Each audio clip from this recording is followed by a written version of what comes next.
Lorsque nous accédons à la liste de tous les articles à partir de notre tableau de bord, articles, section tous les articles, on peut avoir un aperçu rapide de tout ce que nous avons généré comme contenu.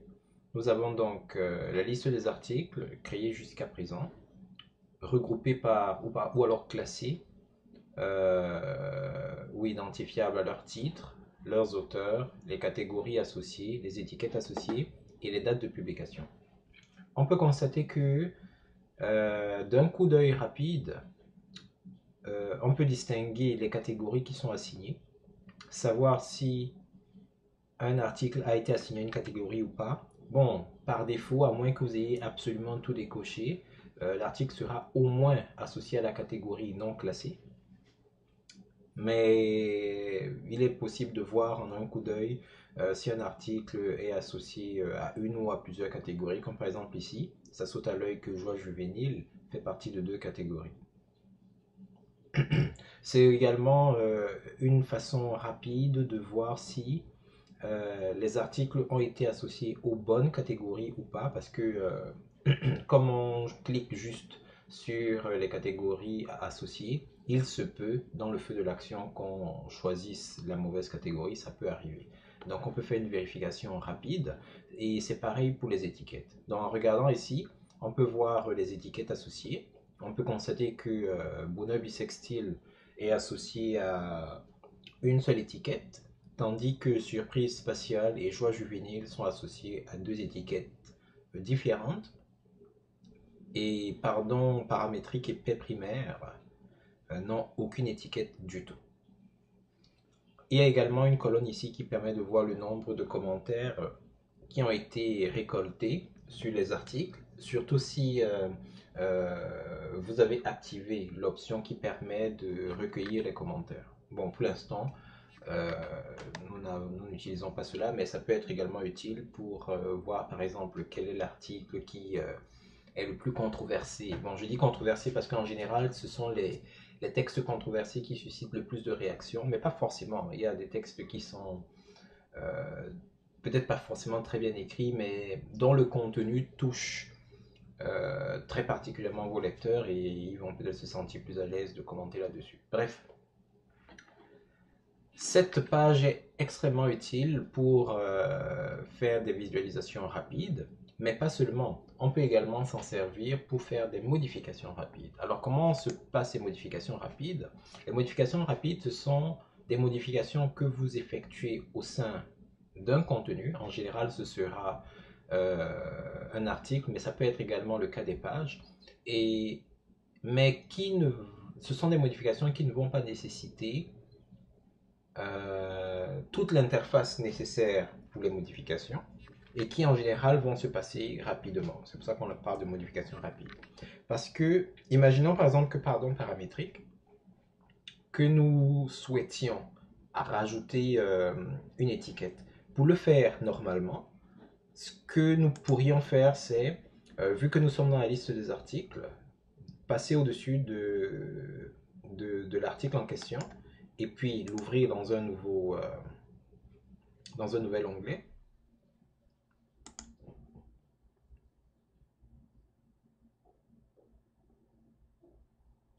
Par exemple, et puis effectuer les modifications qui nous intéressent.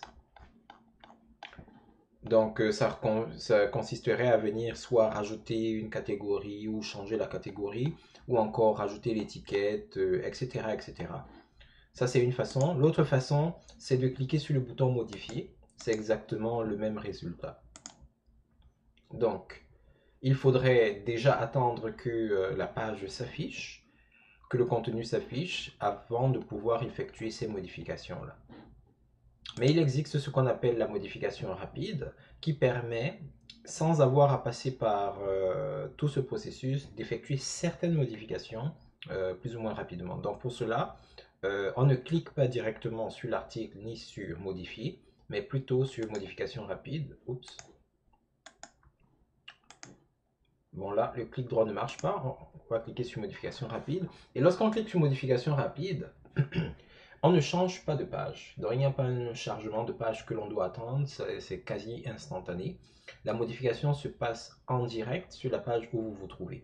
Mais ce n'est pas l'intégralité du contenu. En fait, il n'y a même pas vraiment de contenu que vous puissiez modifier. C'est plus les métadonnées de l'article que vous allez pouvoir modifier. Les métadonnées, c'est les informations qui tournent autour de ce contenu. Donc, par exemple, vous pouvez ajuster le titre, l'identifiant, la date de publication. Vous pouvez rendre la page privée ou alors nécessiter la soumission d'un mot de passe pour y accéder. Vous pouvez changer les catégories en sélectionnant d'autres ou en désélectionnant celle qui est là. Pour les étiquettes, pareil, vous pouvez les écrire ici en les séparant par des virgules. Vous pouvez changer le statut de publication. Si c'était publié, vous pouvez mettre en attente de relecture, vous pouvez mettre en mode brouillon, etc. Vous pouvez autoriser les commentaires ou pas. Donc, une fois que vous faites ces modifications, vous pourrez mettre à jour. Donc, par exemple, pardon paramétrique, on va mettre une étiquette vraiment aléatoire, tiens. Qu'est-ce qu'on va mettre? Clé, par exemple. On va cliquer sur mettre à jour. Nous pouvons donc constater ici, après quelques secondes de validation, que la modification a été prise en compte. Bon, ben là, ça prend pour toujours, là. Ah, c'est vrai, la connexion passe par l'espace depuis quelque temps. Donc, on espère que Houston n'a pas de problème.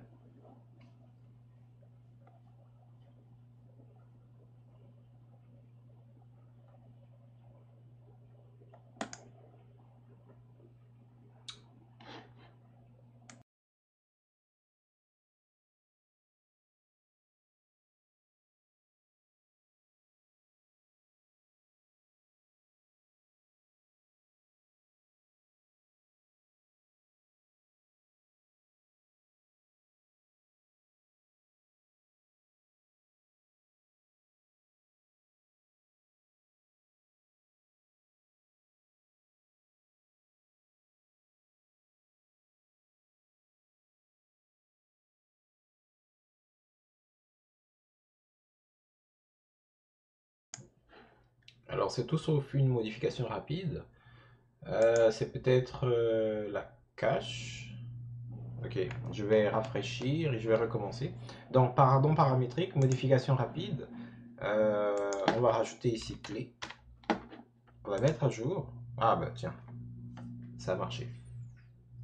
Paix primaire, on peut faire pareil, modification rapide.